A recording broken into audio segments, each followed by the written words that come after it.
परिगणना प्रपत्र भरने के लिए सबसे पहले यहाँ पर आपको बीएलओ के नंबर मिल जाते हैं, तो आप चाहें तो इन नंबर पर कांटेक्ट करके ज़्यादा जानकारी ले सकते हैं। अब सबसे पहले यहाँ पर इस व्यक्ति की डिटेल यहाँ पर भरी जाएगी, तो ध्यानपूर्वक देख लीजिए। यहाँ पर इन व्यक्ति का जो फोटो यहाँ पर दिया हुआ है, इनका एक लेटेस्ट फोटो यहाँ पर आपको चिपकाना है पासपोर्ट साइज़, तो वो फोटो चिपका दीजिए। उसके बाद यहाँ पर सबसे पहले इनकी डेट ऑफ बर्थ यहाँ पर जो भी आधार कार्ड में है वो यहाँ पर आप लिख दीजिए। मैं अपने हिसाब से लिख देता हूँ, आप अपने हिसाब से जो भी सही डेट ऑफ बर्थ हो वो आप भर दीजिए। उसके बाद आधार नंबर वैकल्पिक है, अगर आपके पास है तो आप यहाँ पर आधार नंबर भर देंगे। उसके बाद इनके मोबाइल नंबर जो भी है वो यहाँ पर आप लिख दीजिए। मोबाइल नंबर भरने के बाद पिता या अभिभावक का नाम जो भी आधार कार्ड में है वो यहाँ पर आप लिख दीजिए। मैं उदाहरण के लिए कुछ भी लिख रहा हूँ, आप अपने हिसाब से सही यहाँ पर नाम लिख दीजिए, इनके पिता का नाम। उसके बाद पिता या अभिभावक के एपिक नंबर यानी वोटर कार्ड नंबर अगर उपलब्ध हो, तो अगर आपके पास इनके पिता के वोटर कार्ड नंबर है तो यहाँ पर आप भर सकते हैं, नहीं तो ये कोई ज़रूरी नहीं है। अगर है तो यहाँ पर आप वोटर कार्ड नंबर लिख दीजिए।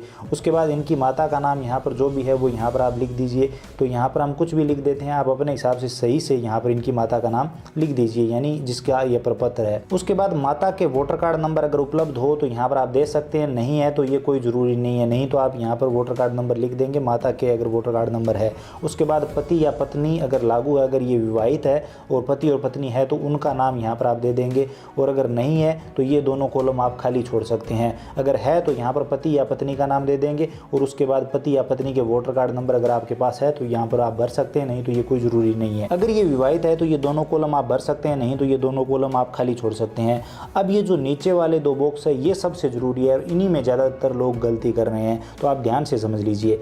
तो सबसे पहले यहाँ पर जो ये वाला ऑप्शन है, ये ऑप्शन आपको तब भरना है जब आपका वोट 2002 की वोट लिस्ट में जुड़ा हुआ है या 2003 की वोट लिस्ट में जुड़ा हुआ है। लेकिन 2002 या 2003 के बाद आपका वोट बना है और उसके बाद आपका वोट जुड़ा है, तो आपको ये कॉलम भरने की ज़रूरत नहीं है। आपको अगर उन वोट लिस्ट में आपका नाम नहीं है तो आपको ये कॉलम भरने की ज़रूरत नहीं है। आपके पिता या माता का नाम जो भी आपके अभिभावक का नाम है उनके नाम से आपको ये कॉलम भरना है, ये वाला, ये खाली छोड़ देना है। लेकिन अगर आपका नाम पिछली वोट लिस्ट में है, मान लीजिए 2002 की वोट लिस्ट में है या फिर मान लीजिए 2003 की वोट लिस्ट में है, तो आपको उस वोट लिस्ट को देखकर ये डिटेल भरनी है। यानी उस वोट लिस्ट में आपकी क्या डिटेल थी। कई बार क्या होता है, हम नाम में करेक्शन करवा लेते हैं, वोटर नंबर भी चेंज हो जाते हैं, रिश्तेदार अभिभावक के नाम में हम चेंज करवा लेते हैं, करेक्शन करवा लेते हैं। तो 2002 या 2003 की वोट लिस्ट में आपका उस टाइम क्या नाम था, आपके पिता या रिश्तेदार का क्या नाम था, किस तरह का नाम था, आपके वोटर कार्ड नंबर उस वोट लिस्ट में क्या थे, तो वो सब डिटेल यहाँ पर आपको भरनी है, भाग संख्या, क्रम संख्या, वो सब।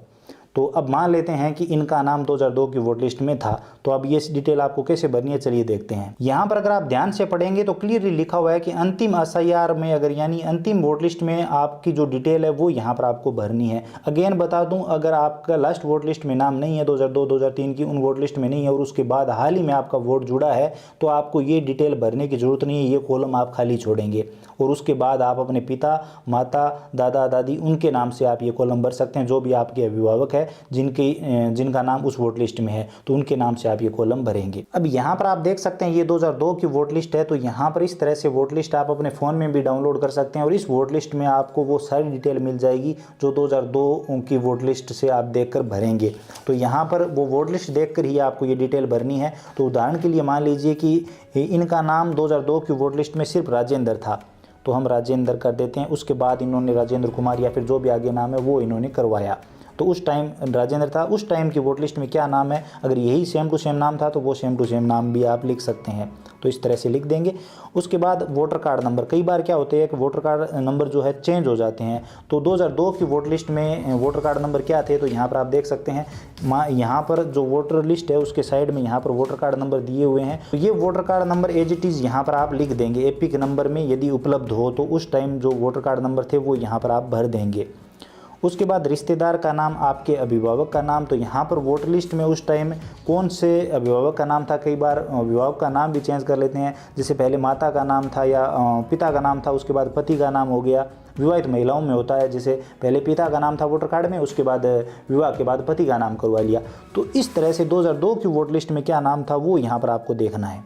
तो यहाँ पर संबंधी का नाम आपको मिल जाएगा 2002 की वोट लिस्ट में। तो वो आप अपना नाम देखेंगे, उसके आगे जो संबंधी का नाम लिखा है वो यहाँ पर आप नाम लिख देंगे। उसके बाद रिश्ते का नाम, मान लीजिए कि विवाहित महिला है और उस टाइम पिता का नाम था और अभी पति का नाम इन्होंने अपने वोटर कार्ड में लगा रखा है, तो उस टाइम इनका जो रिश्तेदार था, जो संबंधी था, वो उनके साथ इनका क्या रिश्ता था, तो मान लीजिए पिता थे तो पिता यहाँ पर लिख देंगे।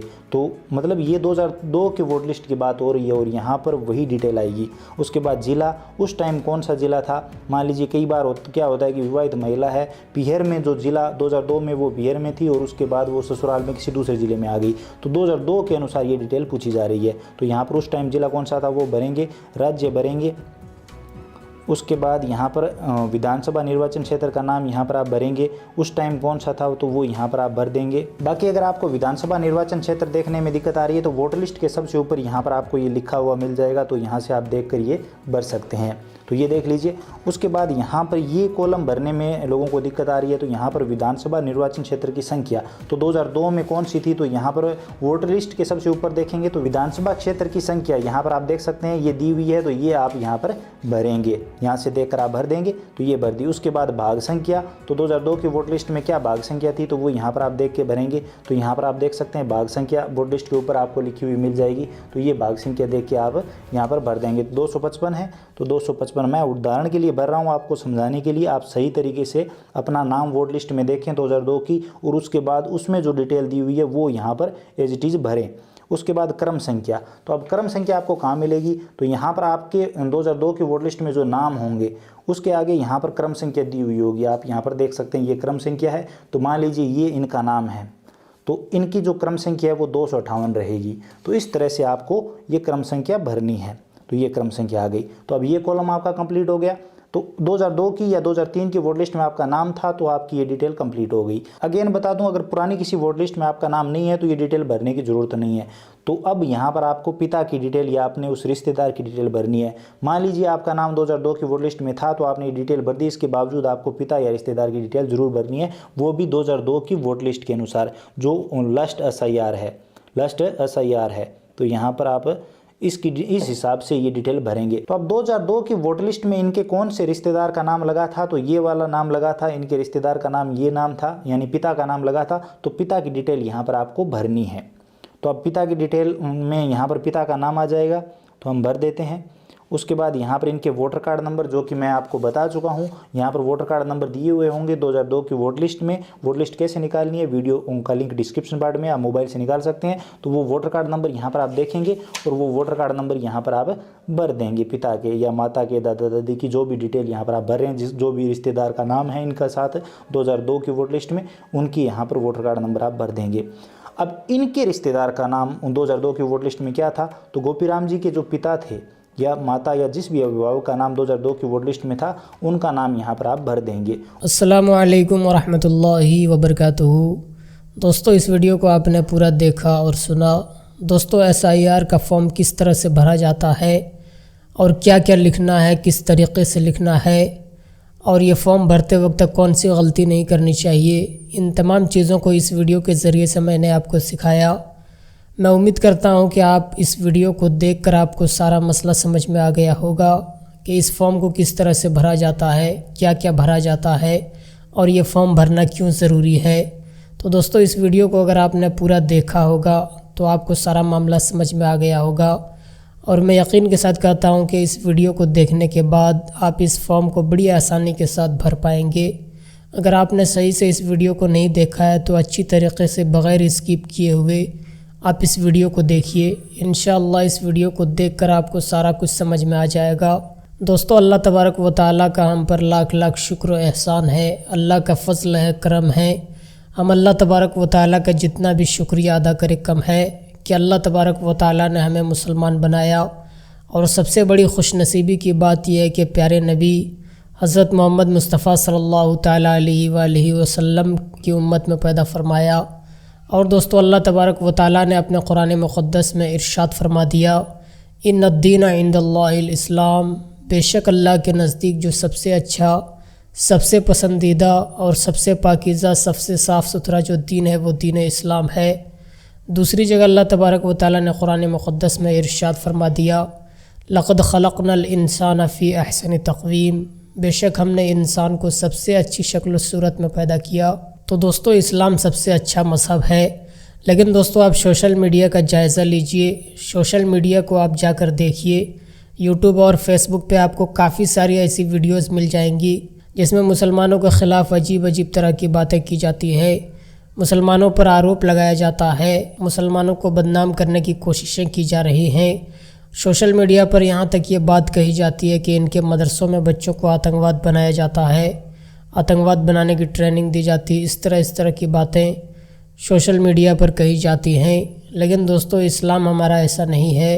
दोस्तों जो शख्स इस्लाम को अच्छी तरीके से समझ लेता है, इस्लाम की गहराइयों को समझ लेता है, फिर वो चाहे जिस धर्म का हो वो कलमा पढ़कर मुसलमान हो जाता है, क्योंकि इस्लाम हमें ये सबक सिखाता है कि तुम्हारी वजह से किसी को तकलीफ़ ना हो। इस्लाम हमें ये सबक देता है कि अगर रास्ते में कांटे हो तो उसे उठाकर साइड में रख दो, ताकि किसी और को आने वाले को उससे तकलीफ़ ना हो। इस्लाम हमें ये सबक देता है। लेकिन दोस्तों आज मुसलमानों के ख़िलाफ़ अजीब अजीब तरह की बातें की जाती हैं। कभी ये बात भी कह दी जाती है कि जो मुसलमान हैं इंडिया में वो पाकिस्तान चले जाएं। इस तरह की बातें सोशल मीडिया पर मुसलमानों के ख़िलाफ़ की जाती है। लेकिन दोस्तों इस्लाम हमें ये सबक देता है कि तुम्हारी वजह से किसी को तकलीफ़ ना हो। लेकिन जो दूसरे लोग हैं जिनको इस्लाम के बारे में जानकारी नहीं है, वो मुसलमानों के ख़िलाफ़ उल्टा सीधा बकते हैं। मैं उनसे यही गुजारिश करता हूँ कि अगर आपको इस्लाम के बारे में कुछ पता नहीं है, नॉलेज नहीं है, इस्लाम कैसा मज़हब है, कैसा धर्म है, अगर आपको पता नहीं है तो आप इस्लाम के बारे में कुछ ना बोलें तो बेहतर होगा। तो दोस्तों इस वीडियो पर आप अपनी क्या राय रखते हैं हमें कमेंट के ज़रिए ज़रूर बताएं, और इस वीडियो को ज़्यादा से ज़्यादा अपने दोस्तों अहबाब तक ज़रूर शेयर करें। मिलते हैं दोस्तों दूसरी वीडियो में, तब तक के लिए खुदा हाफिज़।